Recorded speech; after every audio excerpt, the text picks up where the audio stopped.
Salut! Alors dans cette vidéo, je vais te montrer tout simplement comment connecter Notion, Scheduled et ta plateforme sociale. Dans l'idée, c'est qu'après cette vidéo, tu puisses planifier et le publier directement depuis Notion. Donc nous, on va voir ensemble toutes les étapes nécessaires. Si tu as pris connaissance de Schedule, tu as dû cliquer sur essayer gratuitement pour te rendre et tester l'outil. Donc première étape, Schedule va te demander si tu as déjà un template Notion ou pas pour gérer, créer ton contenu. Sache-le que tu peux garder ce template là et connecter à Schedule. Donc tu n'as pas besoin de recommencer à zéro. Tu peux partir de là, Schedule s'adapte. Il faudra juste bien t'assurer que les propriétés requises pour bien connecter Schedule soient en place. Mais ça, c'est ce qu'on va voir juste après. Si tu n'as pas de template ou si tu veux repartir de zéro, c'est possible car je te propose justement, si tu cliques sur non, un template gratuit donc que tu vas pouvoir utiliser. Tu vas voir, c'est un template assez simple, assez minimaliste, donc c'est pas une usine à gaz, donc c'est vraiment fait pour que tu puisses exécuter, écrire ton premier post le plus rapidement, le planifier et c'est fait. Donc nous on va dupliquer ce template que je vais te présenter. Donc un template gratuit sur lequel tu vas pouvoir t'appuyer donc comment moi je l'ai structuré tout simplement. Donc je t'ai mis une liste à gauche qui correspond tout simplement à toutes tes idées que tu vas pouvoir stocker ici, tes notes, voilà tout ce qui te passe par la tête et que tu veux pas perdre dans la minute qui arrive. Donc tu pourras le stocker ici et ensuite faire en sorte de le récupérer à un moment où ça t'inspire pour créer du contenu, où tu dis ah c'est le moment idéal pour poster ça, ah j'avais eu cette idée effectivement. Donc là il te suffira de prendre ce post là et de l'emmener hop, ici, directement dans le calendrier pour ensuite le planifier, changer le bon statut, tout ça, ça on verra ensemble. Donc, ici, moi, je t'ai rajouté un calendrier, les différentes sections en fonction des statuts de tes posts. Donc, est-ce que c'est encore un brouillon? Est-ce que c'est des posts qui sont à revoir? Ici, tu auras tous tes posts qui sont publiés. Donc, ça, c'est pour mieux t'organiser. Mais évidemment, avec, comme je disais, Notion, tu peux changer les choses pour l'adapter et avoir quelque chose qui est voilà, qui te correspond un peu plus. Donc peut-être que ce calendrier-là, tu préfères avoir à gauche et la liste à droite, etc. Libre à toi. Le plus important, c'est de ne pas toucher à cette base de données. Donc c'est pour ça que j'ai mis ce petit avertissement. Mais tout ce qui est des vues ici, donc c'est ce qu'on appelle les vues sur le show, donc tu peux y aller comme tu veux, mais le plus important, c'est que ta base de données reste bien là où elle est sur ta page et surtout que, on va voir ensemble après, au niveau des propriétés, et bien que les choses ne bougent pas. C'est vraiment important pour que la connexion reste stable parce qu'à partir du moment où si, imaginons que ta base de données elle est déplacée sur une autre page ou il y a une propriété qui change de nom, qui a été retirée ou autre, bah, Schedule peut, voilà, ça peut se déconnecter et du coup tes posts ne seront plus récupérés.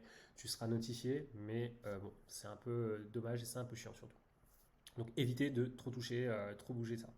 Ici, tu retrouveras quelques ressources donc, pour te permettre par exemple de taguer des personnes sur LinkedIn, sur les pages LinkedIn, comment publier des carousels et tu retrouveras bien sûr d'autres éléments comme cette vidéo sur le centre d'aide qui est ici. Donc vraiment, n'hésite pas à y aller car bon, bah, j'en ai fait plein de vidéos et je continue à alimenter tout ça avec les nouvelles plateformes qui vont être intégrées avec Schedule.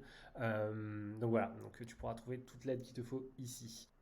Ensuite, donc le petit encart qui est ici, donc tu as peut-être vu juste avant, j'ai fait exprès de le réserver pour la fin. Pourquoi? Parce que ça, on verra dans une autre vidéo. Donc voilà, donc j'essaye de faire en sorte que cette vidéo soit pas très longue, mais en même temps soit vraiment euh, concentrée sur les connexions nécessaires entre Notion, Schedule et la plateforme sociale sur laquelle tu vas publier. Mais ici, en fait, c'est tout simplement un bouton que tu vas mettre, donc qui est pris depuis Schedule. Donc le bouton s'appelle le Schedule Now.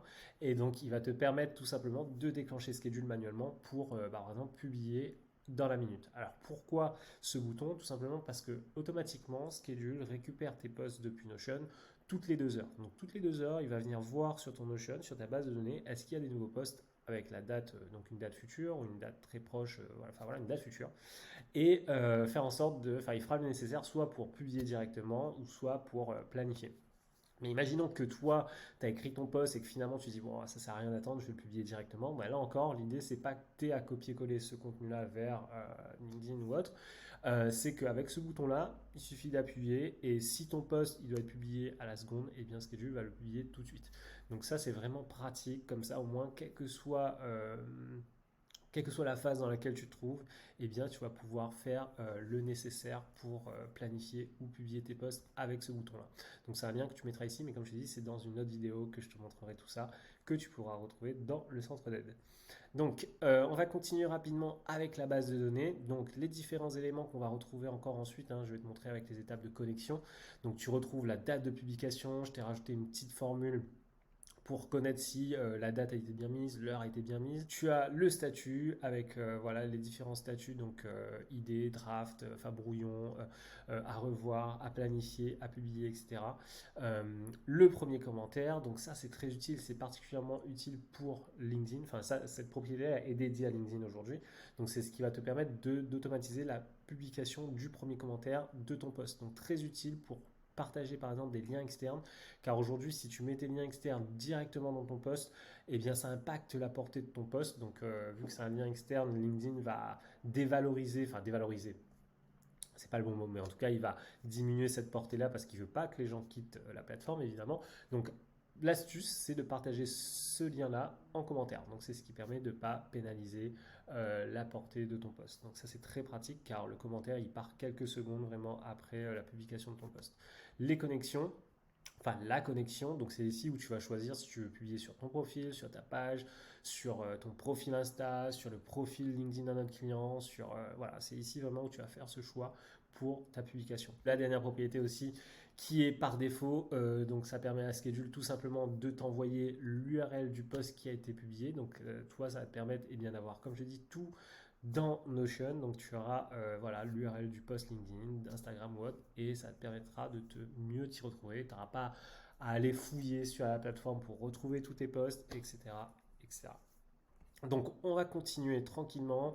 Je vais voilà, profiter pour dupliquer ce template là et te montrer comment on va aller le connecter avec Schedule.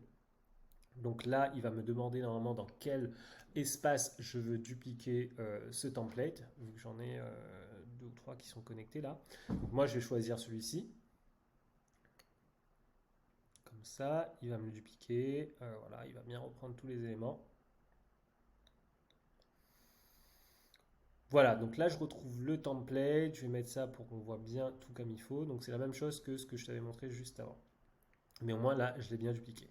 Donc je peux continuer l'étape juste après, où là, Schedule va tout simplement me demander, ok, bah du coup, il faut te créer ton compte. Donc on va aller créer ce qu'il faut. Donc tac, comme ceci, hop, voilà. Et je vais rentrer un mot de passe. Et je vais créer mon compte. Donc une fois que ton compte est créé, la prochaine étape, c'est tout simplement et évidemment connecter Notion. Sans ça, eh bien, Schedule ne fera rien du tout, car l'idée c'est vraiment qu'il passe par ton Notion pour récupérer ce qu'il faut. Donc c'est vraiment une étape vraiment requise pour la suite. Donc là, on va aller cliquer sur Connect Your Notion. Tu vas être redirigé donc vers Notion pour voilà, valider les accès. Donc, première chose, vérifie bien que tu es sur le bon workspace. Donc, n'hésite pas à cliquer ici. Donc, comme tu peux le voir, moi, j'en ai vraiment pas mal. Donc, choisis le bon workspace. Ensuite, n'hésite pas à regarder les différentes permissions qui sont demandées. Et ce qui est important, c'est juste après, au moment où tu vas sélectionner les pages. Donc, le petit rappel que je dis souvent et surtout dans cette vidéo, c'est qu'il n'est pas utile d'aller connecter toutes les BDD, toutes les bases de données pardon, de ton Notion. Donc, il y a trois raisons même pour lesquelles il faut éviter. Déjà, une question de sécurité, car peut-être que voilà, il y a des bases de données qui sont plus ou moins confidentielles, donc ça sert à rien d'aller partager ça avec Schedule, surtout que Schedule, bon, il va pas aller le lire, mais c'est juste une question de voilà, d'éviter de rendre ça accessible. Ensuite, eh bien, tout simplement aussi une question de performance. Donc la deuxième raison, c'était que voilà, Schedule ne va pas aller chercher dans toutes ces bases de données, il n'a pas besoin de toutes ces données-là, donc c'est vraiment un partage de données pas utile. Et la troisième raison, c'est ce que je viens de dire, donc c'est la performance, c'est-à-dire que si, imaginons, tu partages vraiment tout, genre par exemple si je clique sur privé et qu'il y a une centaine de bases de données, et bien du coup, au moment où on va juste l'étape d'après chercher ta base de données pour la connecter, bien, Schedule sera obligé d'aller parcourir ces différentes bases-là et ça va peut-être prendre du temps, tu auras peut-être des soucis de pas, voilà, tu ne trouveras pas la base de données à temps, etc. Enfin bref. Donc le mieux, la meilleure solution vraiment pour ça, c'est d'aller connecter la seule base de données dont tu as besoin.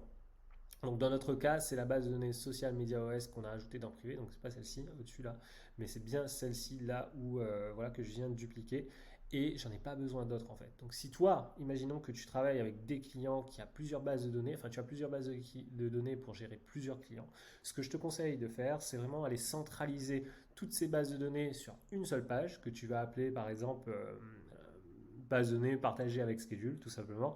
Et là-dedans, tu vas partager cette page-là qui contient donc toutes tes bases de données.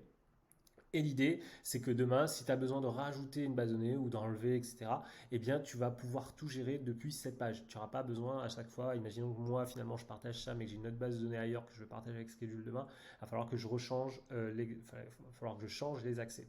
Alors que si tu as ta page avec qui contient toutes les bases de données dont tu as besoin de partager, c'est plutôt pratique. Donc dans notre cas, bon, on n'a besoin qu'une seule. Si tu n'en as besoin qu'une seule, tu peux faire comme moi, tout simplement partager la page qui contient ta base de données et c'est terminé. Ou alors, effectivement, je ne t'ai pas montré, il y avait une barre de recherche juste en haut. Si tu ne la retrouves pas, n'hésite pas à taper le nom de cette base pour la retrouver et la connecter. Voilà. Et là, normalement, si je clique ici, donc il devrait me montrer donc, la base de données donc, en question, DB Content. Si jamais tu vois qu'il ne trouve pas tout de suite ta base de données, n'hésite pas à faire ce que je viens de faire, à rafraîchir directement cette page comme ici, pour qu'il puisse, parce que voilà, avec Notion, des fois ça prend un peu de temps, pour qu'il puisse vraiment aller récupérer cette base de données-là. Une fois que tu la vois bien, il n'y a plus qu'à cliquer dessus. Et là, les étapes, tu vas voir, ça va être très très simple. Les prochaines étapes parce qu'on a vu en gros l'essentiel. Donc la première chose, c'est que tu vas pouvoir donner un nom à ta base de données. Par exemple, moi je vais mettre mes posts tout simplement. Ici, la date de publication. Donc pour rappel, il s'agissait de cette propriété-là. Date de publication de type date. Donc c'est ce qui va permettre à Schedule de connaître à quel moment il faut publier ton post, évidemment. Donc c'est juste prérequis total.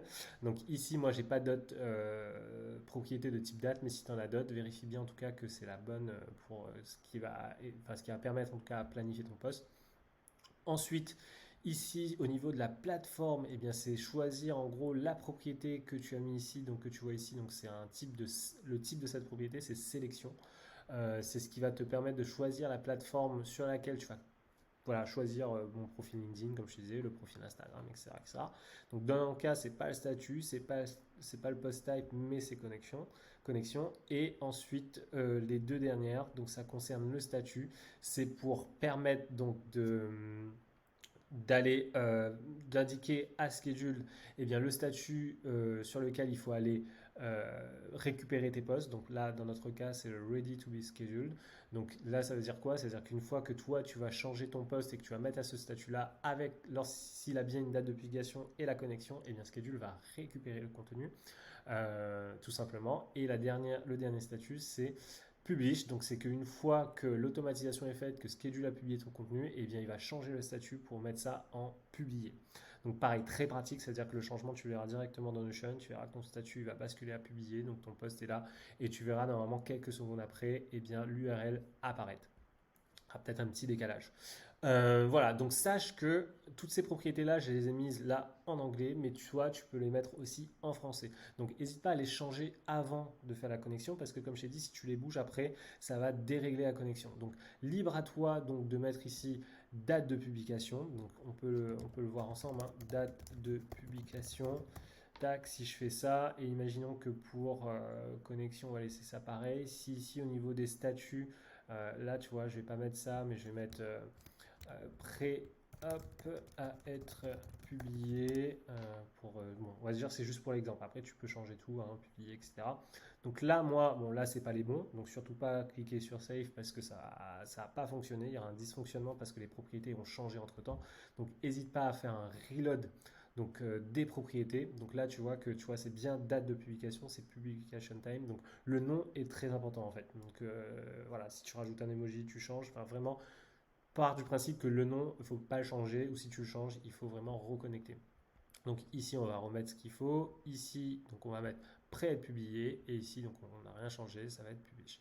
Donc on va sauvegarder tout ça. Et maintenant, bien, ton Notion, la base de données, est bien connectée à Schedule. Donc première étape, finie. Donc ici, la dernière étape, en fait, c'est la plus simple, c'est juste de connecter ton profil LinkedIn ou ton profil Insta ou ta page, etc. Donc, tu as le choix aujourd'hui en ces différentes plateformes. Donc, bientôt, d'autres plateformes vont arriver très rapidement sur Schedule. Donc, là, par exemple, moi, je vais aller choisir Instagram. Donc, quelques explications ici pour te expliquer pourquoi, voilà, et dans quel cas en fait tu peux connecter Instagram. Il te faut un compte business ou créateur évidemment pour aller planifier sur ton profil Instagram. Et une fois que ça c'est fait, eh bien tu as plus qu'à aller cliquer sur Schedule, te connecter avec ton profil et ensuite tu seras redirigé une fois que tu auras accepté eh bien, voilà, les autorisations avec Facebook dans le cadre d'Instagram, donc si LinkedIn, ça va être sur LinkedIn, eh bien, tu pourras ajouter eh bien, tes différents comptes que tu gères en tant qu'admin. Donc ici, par exemple, nous, on va ajouter Scheduled et là, eh bien, c'est fait. Donc tout a été bien connecté, ton Notion avec Schedule, Schedule avec Instagram dans notre cas. Ici, on va pouvoir aller rentrer dans Schedule pour voir un peu comment ça se présente. Donc tu vois que tu as une source de connecté qui correspond à ta base de données. Tu vois que une fois que tu as connecté une connexion donc, qui est là, donc un profil social. Donc ça, c'est ce qu'on a connecté avec Instagram. Donc tu pourras aller, toi, connecter encore d'autres profils si tu veux. Et bien ensuite, dans Source, tu retrouveras ces plateformes-là connectées ici. Donc ce qu'il ne faut pas oublier si tu rajoutes d'autres connexions, parce que là, dans la démarche de ces étapes-là, ta première connexion, elle est automatiquement ajoutée à ta source. Mais imaginons que nous, on rajoute une nouvelle connexion depuis ici, elle ne sera pas forcément ajoutée automatiquement à ta source. Donc, il faut bien l'activer. Donc, tu peux ajouter ta source ici, mais ensuite, n'oublie surtout pas d'aller activer ta source, voilà, ici, dans Social Connection, en fonction eh bien, voilà, de la base de données sur laquelle tu vas aller publier voilà, sur ce profil-là. Imaginons que toi, tu as une base de données client 1 et client 2. Donc, tu vas retrouver ici une source client 1 et une source client 2. Et bien, tu vas pouvoir switcher, donc activer les connexions sociales comme tu veux. Donc, ici, dans notre cas, nous, on a bien ça d'activer. Donc, d'ailleurs, si je désactive et que je viens ici, tu vois que il n'y a pas de connexion sociale activée sur cette source-là, ce qui veut dire que bon, bah là, il n'y a aucun poste qui peut partir. Donc, ça permet aussi de bien sécuriser le fait de dire je veux aucun poste qui part de cette base si tu veux la désactiver par exemple pour temporairement. Donc là, moi je vais la réactiver et si je reviens ici, donc je vois bien que j'ai cette plateforme là d'activer. Donc ce qu'il faut faire à ne pas oublier ensuite, c'est que toi, hop, tu vas copier-coller donc ce nom-là de cette plateforme. Tu retournes dans ta base de données que tu as dupliquée ou celle que tu utilises au quotidien. Et dans connexion, eh bien, tu vas aller coller cette nouvelle connexion comme ici. Tac. Voilà, comme ça, en fait, à chaque fois que tu vas pouvoir faire un post, tu vas pouvoir préciser la connexion que tu as mis ici. Donc, une fois que tu vas écrire tes posts et mettre donc le bon statut prêt à être publié avec la date de publication, demain par exemple, et ne pas oublier l'heure. On va mettre hop 10 heures. Et bien là, tu vois, bon, date OK. Donc là, ton post, eh bien, il va être vraiment prévu pour demain 10h à être publié sur l'Instagram de Scheduled.